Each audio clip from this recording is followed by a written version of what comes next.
While everyone was watching something else, the world didn't stop moving. Headlines screamed about wars, elections, markets swinging up and down.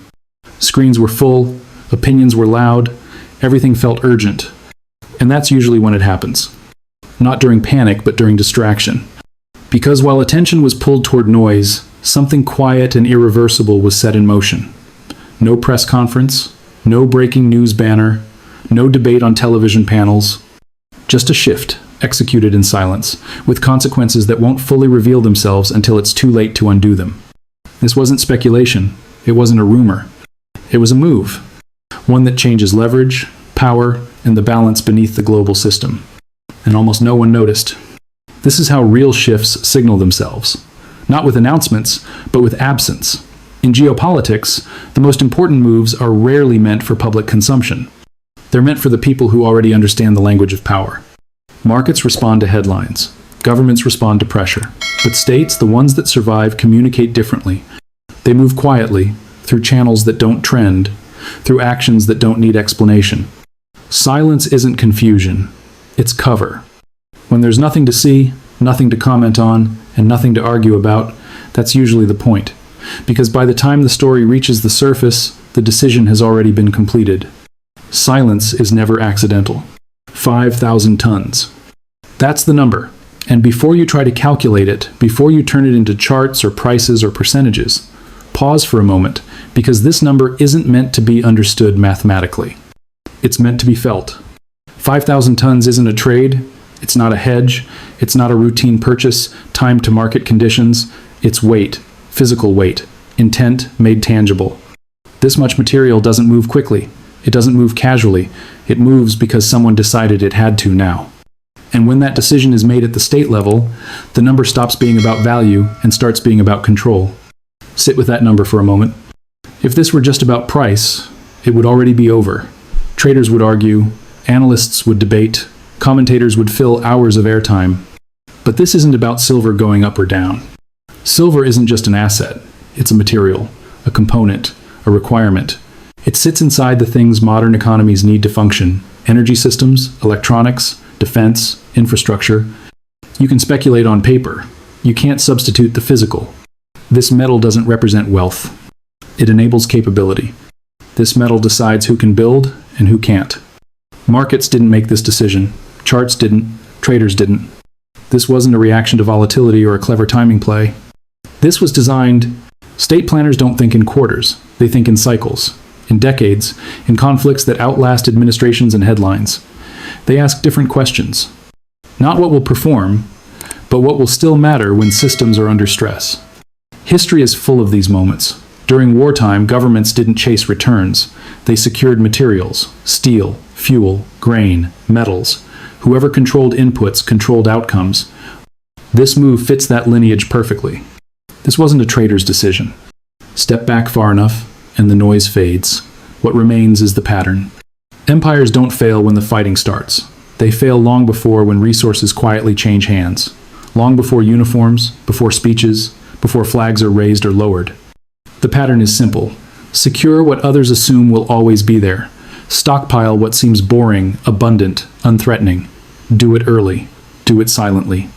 It's been done again and again. The British Empire did it before the Second World War, locking up rubber and critical materials while rivals argued politics. By the time conflict surfaced, supply had already been decided. This has happened before.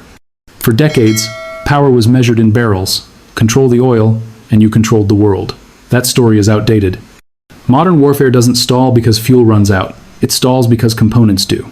Guidance systems, sensors, electronics, the things that turn hardware into weapons. And those things depend on very specific materials. Silver isn't burned. It isn't consumed once. It's embedded inside missiles, inside fighter jets, inside satellites, inside the systems that keep modern militaries operational. Oil moves tanks. Silver makes them smart. This is what creates an industrial choke point, not a shortage you can solve with diplomacy, but one you can't substitute away. Missiles don't run on headlines. There's a moment when something physical crosses a line, and after that moment, it no longer belongs to the market. It belongs to geography. Once metal moves, it doesn't circulate the way money does. It doesn't flow back because price changed. It doesn't respond to incentives or press releases. It sits where it lands. Vaults don't leak. History shows this again and again. Assets that leave one sphere of influence almost never return voluntarily. They're locked in, reclassified, repurposed. What looked available yesterday is simply gone today. Not sold, not borrowed, not leased. Gone. And it isn't coming back. Money used to be neutral, a medium, a bridge between value and exchange. That changed the moment it was turned into a weapon. Accounts were frozen, reserves were locked, entire nations were cut off from the systems they were told were permanent and safe. What was once presented as infrastructure became leverage overnight. And that created a new rule. If access can be revoked, then access isn't ownership. If digits can be erased, then digits aren't wealth. When money stops working the way you were promised, you don't argue philosophy. You change behavior. So, the response wasn't political. It was practical. What do you do when money stops working? Power, in the modern world, lives on screens. Ledgers, networks, software. Control is exerted with permissions, logins, and switches. And it works until something leaves the system. Digital power depends on participation, on compliance, on assets staying where they can be seen, tracked, and touched by policy. Physical ownership doesn't ask for permission. A bar in a vault doesn't need a password. It doesn't care about sanctions. It doesn't respond to updates or outages. Its value doesn't disappear when a server goes dark. This is the boundary most systems can't cross. You can't freeze what you can't touch.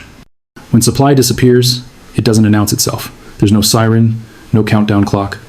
It feels normal until it doesn't. Think of it like a room with chairs.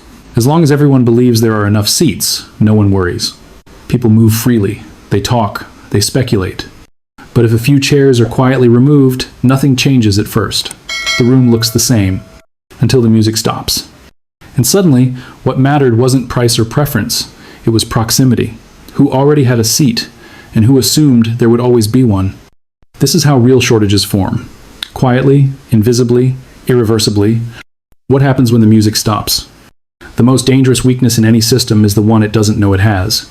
For decades, the West built its power on visibility, on data, on flows that could be tracked, modeled, and managed. If something mattered, it showed up on a screen. If it didn't show up, it was assumed to be irrelevant. That assumption worked until it didn't.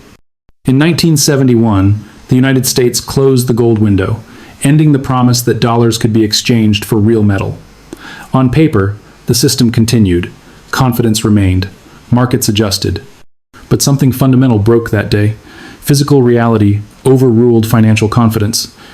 This is the same blind spot repeating itself. They didn't see it because they couldn't.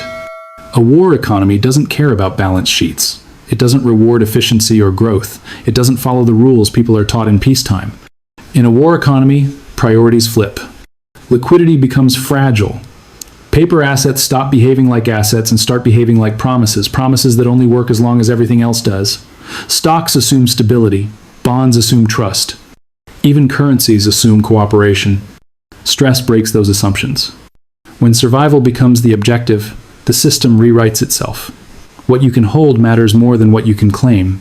What you control matters more than what you're owed. This is the moment when rules change without permission. Paper only works in calm weather. What looks like coordination from the outside often isn't planned in a single room. It's alignment. Different players responding to the same pressure in the same way. When trust erodes, systems reorganize. After the collapse of Bretton Woods, the world didn't vote on a new order. It drifted into one. Old anchors failed, new ones emerged, trade routes adjusted. Alliances realigned, not because of ideology, but necessity. The same process is happening again, quietly, incrementally, with no announcement required. Manufacturers look for certainty, states look for security, resources move toward whoever treats them as strategic, not symbolic. No announcement was needed. The consequences always show up somewhere first, not everywhere, not all at once. Pressure finds the weakest joint and starts there. In this case, it's Europe, an industrial system built on imported inputs and tight margins. A region that planned its future around energy transitions, advanced manufacturing, and just-in-time supply chains. Those plans assume materials arrive on schedule, at predictable prices, from dependable sources. When that assumption breaks, factories don't collapse dramatically. They slow. Orders delay. Costs creep higher. Components become hard to source. Shortages don't arrive screaming, they arrive as excuses. Shortages always arrive quietly. Beneath the surface of every market sits an agreement that no one likes to think about. A promise that if paper is exchanged, the real thing can be delivered. Most of the time, that promise is never tested. Contracts are rolled. Positions are netted. Settlement happens on screens, not with trucks or vault keys. As long as confidence holds, the machinery keeps moving.